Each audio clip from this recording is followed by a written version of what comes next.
Welcome back. President Biden letting loose on Russian President Vladimir Putin last night. At a fundraiser in California, Biden called Putin a, quote, crazy S.O.B, end quote, telling us all how he really feels as the U.S. government prepares a new package of sanctions against the Russians, after Alexei Navalny was killed in the Arctic prison. Russia claims Navalny mysteriously died there after taking a walk last week. The UK announced new sanctions overnight as well. CNN's Clare Sebastian joins us from London. Claire, the Kremlin just responded to those comments from Biden. What are we learning? Yeah, pretty strong words, Casey, from Dmitry Peskov. He said that these comments from Biden were shameful. He called them a huge disgrace for the United States. I want to read you a portion of what he said. He said, clearly, Mr. Biden, it's demonstrating behavior in the style of a Hollywood cowboy to cater to domestic political interest. And he then holds President Putin up as someone who never makes offensive remarks. So, look, it's relatively common in Russia for officials below Putin to sort of hurl insults at the U.S. It plays very well, I should say, in the Russian propaganda, where the sort of confrontational foreign policy with the U.S. is a way of deflecting the blame of Putin for any of the ills inside the country. So that, I think, is what we're seeing here. President Putin, though, himself usually tends, as Mr. Peskov was alluding to stay aloft of these kinds of public spats. Casey? Claire, yes, well, gotta love that we are sitting here talking about the U.S. president calling, he swears a lot, I will just say that. Clare Sebastian, thank you very much for that reporting. All right, a Russian-American ballerina who lives in Los Angeles has been arrested in Russia and charged on suspicion of treason after allegedly donating $51.80 to a Ukrainian charity in the United States. Ksenia Karolina became a U.S. citizen in 2021 and went to Russia on January 2nd to visit her 90-year-old grandmother, her family says. The U.S. learned of Karolina's arrest on February 8th.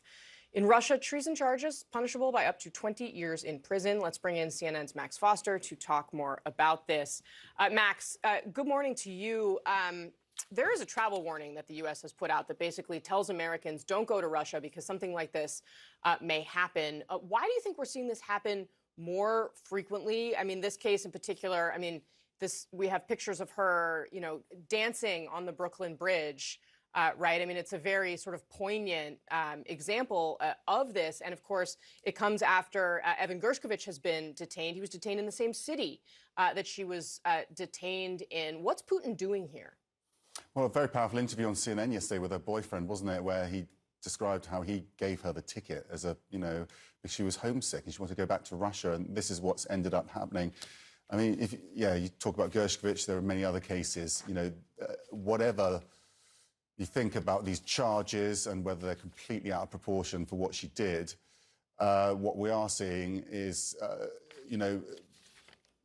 American citizens being used as pawns in negotiation in order to get something out of America. So, if you look at the theme of these events, people getting charged for things that we in the West think is, they're being overcharged, if I can call it that, and then they're being used, in a diplomatic game. So has she been caught up with that? You're right to point out that there are travel warnings. So she would have been aware of the risk, and she knows, Russia well, of course, as well.